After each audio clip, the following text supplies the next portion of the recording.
Good afternoon, Scott. Hi, Jamie. Can I just start off with any injury news, whether all your international players are now back and accounted for? Yeah, everyone's back. Everyone's accounted for. Obviously, just literally came in this morning, so them boys of the latest ones have just arrived today. Everyone's back. Everyone's healthy. So yeah, we'll make a clearer, or we'll have a clearer insight onto that tomorrow again. You know what it's like as a player when you've made a mistake. You probably win a game 3 days later that you can rectify that mistake. 2 weeks is a long time for Ademola Lookman to wait to have to try to rectify that penalty against West Ham.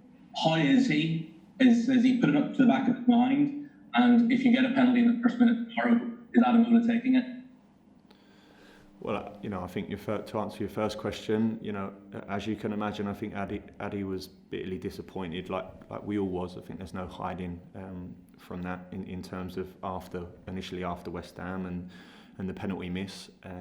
But like in most things in life, and certainly in football, you need to learn from them mistakes and have them conversations, which we have as well, and move on very quickly. Practice, get better, understand where, in this case, for instance, the processes and the decisions made, and see where we can improve.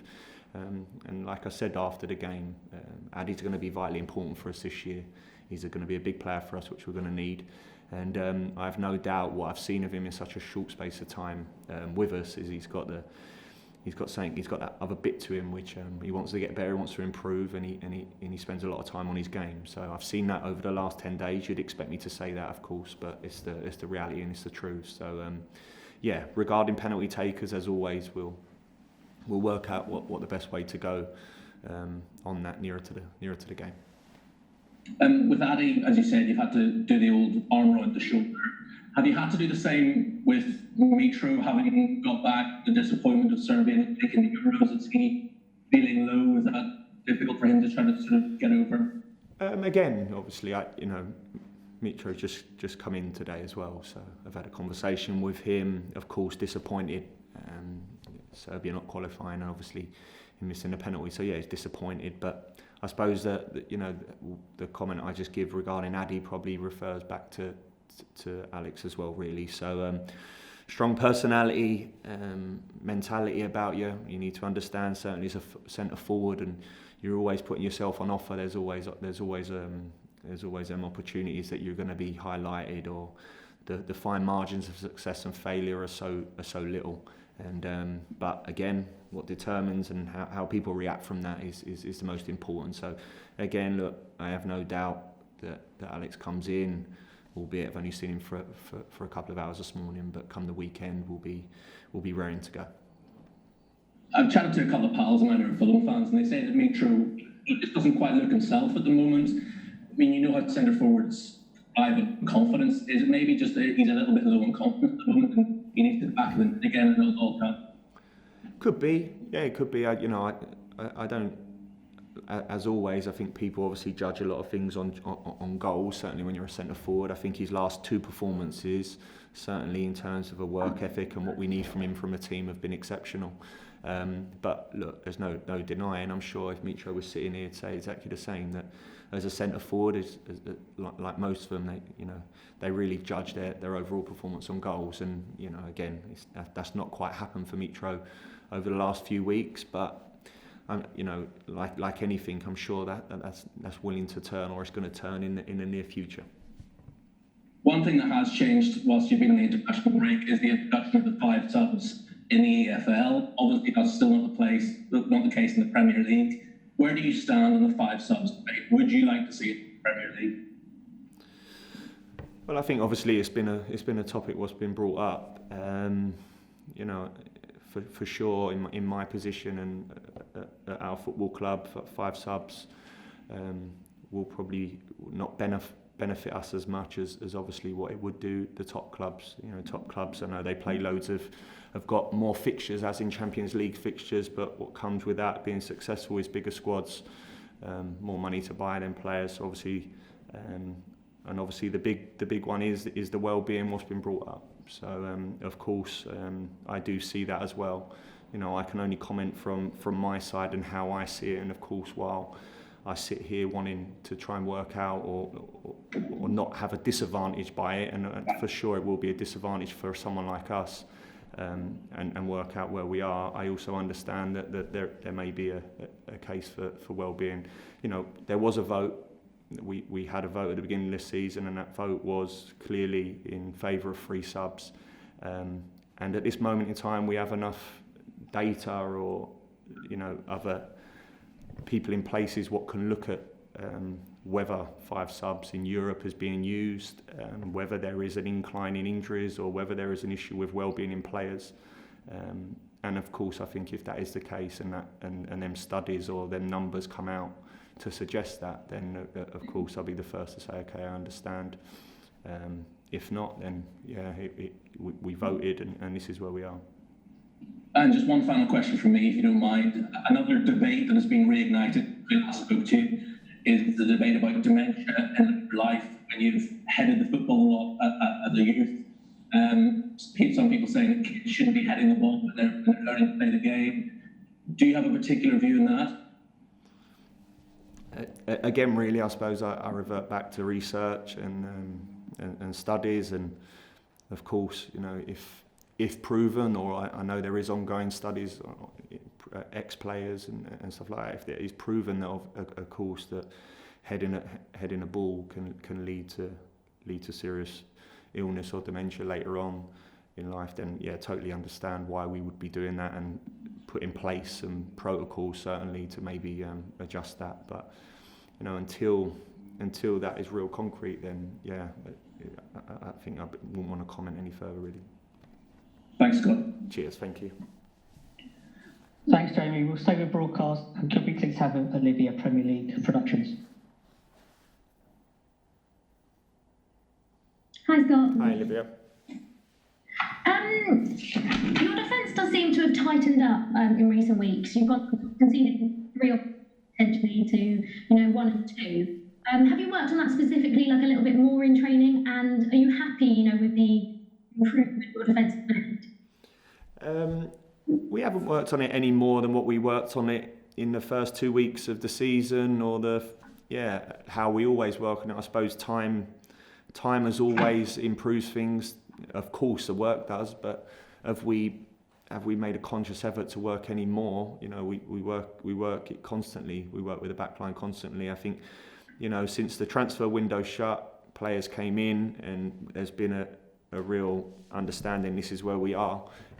We have improved, but of course I put it down to the work, but I also put it down to just a little bit more extra time. And that time, in a short space of time, we had a quick pre-season, a quick turnaround, and hopefully now that the players are understanding a little bit more and understanding the league and what's needed from them really.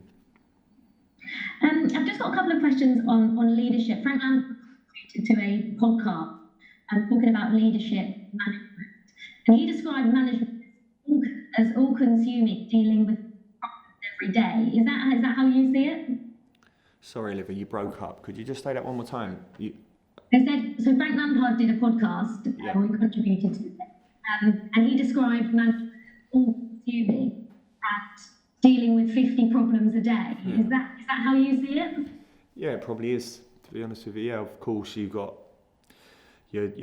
constantly dealing with many different issues. Obviously, clearly the players or the 30 players and all come with egos, different traits, different mindsets. How you deal with each and individually one of them is very, very different. You've then got staff, you've got everything else that comes with it. So that's exactly how it is. No different to probably any other job in terms of management and in any walk of life. If you're in them positions, there's a lot of different facets to it, a lot of different angles in terms of what you have to manage at any given one moment. Decisions being made, however big or small, you're constantly amongst them conversations. So that's exactly how I see it as well, really. And just one final question: what do you think is the most important trait when it comes to leadership and management? Sorry, Olivia, you broke up. Did you say what's the most important trait? Yeah, when it comes to leadership and management. Well, I think honesty is first and foremost. Key value is, for me certainly, is being very honest with people, understanding people. But I think, for me, people understanding that there's a real honesty about decisions or conversations, and I think there's a lot. To pin one word is probably a little bit unfair, and there's loads of different, I think, different words or different traits certainly you need to be able to manage people, to manage players, to manage teams, to manage football clubs at times. But certainly honesty is right up there. Thank you, Scott. Good luck. Thank you, Olivia. Thank you. Thanks, Olivia. Are there any more questions from broadcast? I think they're the only two calls we have. Jim from Press Association, I see your hand. Is this for the broadcast section? Yeah, if I could just quickly check in with Scott. Hi, Scott. Hi, Jim. Nice to see you. Just on some team news. Have you got any update on Lemina? Is he back in contention or? He's been training for the last week, Mario. So week 10 days. Yeah. So I mean, look, he's a lot closer than what he was last time. Again, whether this game comes a bit too quick, not sure. But we'll make that call really. We'll see where we are coming in tomorrow morning. After all, internationals are back, and we can get a real full judgment on where we are. So we'll make a call then. And what was his fitness issue? Again, was it a Hamstring. thigh problem or Hamstring. Yeah. hamstring? Hamstring problem. That's great. You mentioned about the guys coming back from international duty. There's been a lot of players obviously returning from around the world. Have you guys had any sort of issues with any COVID tests or waiting for those to come back? No, all COVID tests have come back clear and negative. So we're fine, and there is no issues there regarding that, or no worries or concerns for me in terms of players not being selectable. So that's pleasing and that's reassuring. And how do you view these next run of games? If you look down the list, they don't really get any easier in this division, do they?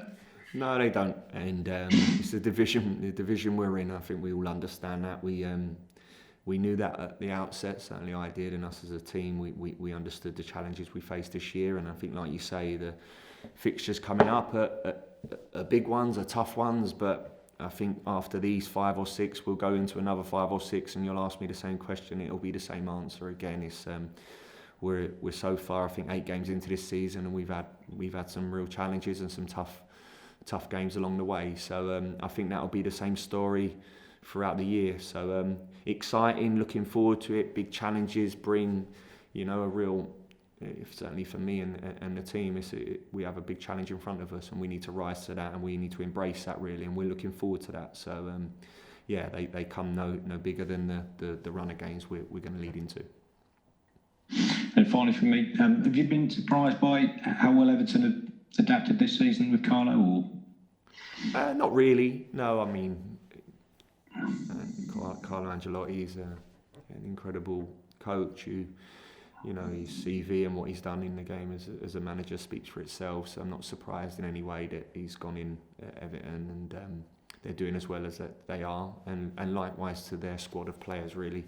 Some fantastic football players. I think they've invested and bought very well in the summer, and have strengthened them, and they've got a real good balance in terms of what they're about. So I'm not surprised in any way, to be honest with you, because they've got a manager there who's world class, and they've got players in their team who are likewise as well.